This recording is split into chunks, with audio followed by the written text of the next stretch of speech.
You're watching IntoWineTV, and today we're at Incanto in San Francisco, and we're tasting great port. This is a bottle of 1995 Niepoort Colheita. Retails for $49.99. What do you think about this one?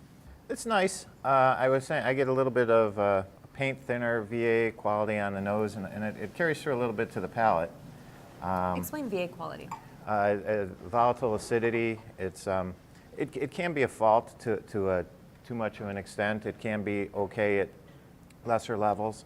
It helps the alcohol sometimes, depending on your preferences, be too much or not enough.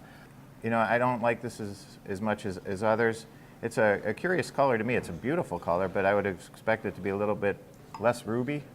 It's kind of a ruby, like a raspberry iced tea color. I don't know, what do you guys think of this one? I think this is the great thing about tawnies, is they're a completely different animal than ruby ports.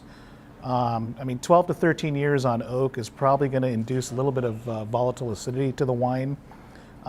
In this case here, I really don't think it detracts from the wine. It has, I should say, beautiful notes of, I get a lot of spice notes, a little bit of mace, a little bit of allspice, a little bit of cinnamon, maybe some nutmeg. And I think that's the beauty of tawnies, is those secondary spice notes start to kick in when the wine starts to open up. And I think even above fruit tone notes of, let's say, raspberry or fig or plum. Got a figgy quality yeah, to it. You really those spice notes really balance the wine out. And this is a beautiful wine. I think it's very well made. For me, anyway, it's very enjoyable. There's a lot going on there, and it has plenty of mid palate to carry it through to the finish. I get a little kind of autumnal, like crushed leaves as well.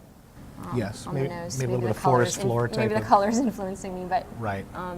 Yeah, I find it to be very correct. I mean, it tastes like tawny port should taste. I'm not in love with it right now. The nose to me is it's giving a little heat on the palate, and the nose is a bit kind of monolithic. I'm not getting a tremendous amount of complexity. Maybe, certainly, you know. It's been cooped up in a bottle for the better part of at least a year, so let's give it some time to open up. I think this is a wine that could also really benefit from food. A really nice selection of cheeses, sheep's milk cheeses, something salty and tangy. I don't advocate necessarily doing dessert with ports. I think it's just too much. They kind of cancel each other out oftentimes, unless you're doing like a ruby port, simple port.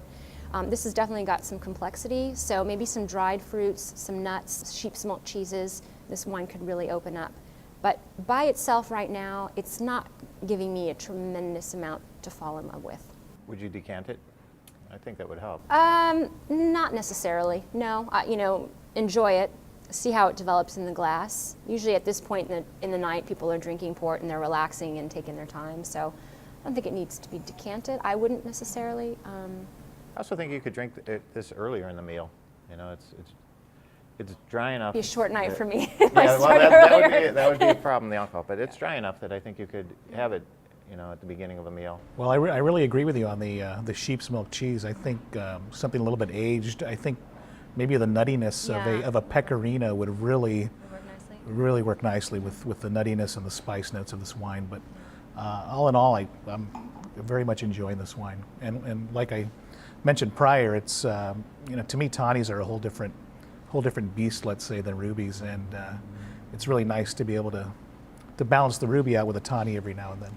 One point we didn't make is it's a Colheita, which is basically, you're saying tawny, but it's a single vintage. Tawnies are generally a blend, and this is from a single vintage. So when you see that on the label, you know that it is, all the grapes are from that vintage. You know, and perhaps I'm a bigger fan of blended tawnies, you know, average age 10, 20, 30, 40, where producers are really going for kind of a house style and are able to really judiciously blend and find that balance.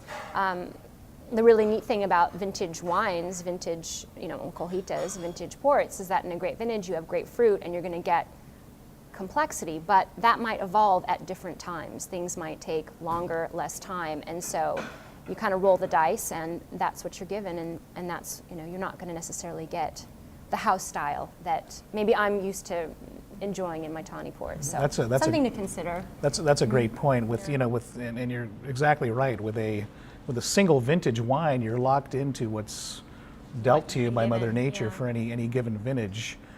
So it's really, I think winemaking really steps to the forefront there when you're working with one vintage only and you can't really make the adjustments as far as other vintages go. And I'm sure it's a very large challenge to do that. I was going to say also, more often than not, it seems like Colheitas are not from the declared vintages. I don't know, or the generally declared vintages. I don't know if that's a rule or true or not, but it seems in my experience that is. So you would think that, well, maybe they're not the best vintages to be making. But I think they're single generally, vintage ones. yeah. Maybe a little Some bit of of a the best hedge grapes, there, huh? though. Yes, true, absolutely, yeah. Okay, so maybe next time when you're out, you want to give this one a try. The Niepoort Colheita port. It would go well with sheep's milk cheese and possibly pecorino.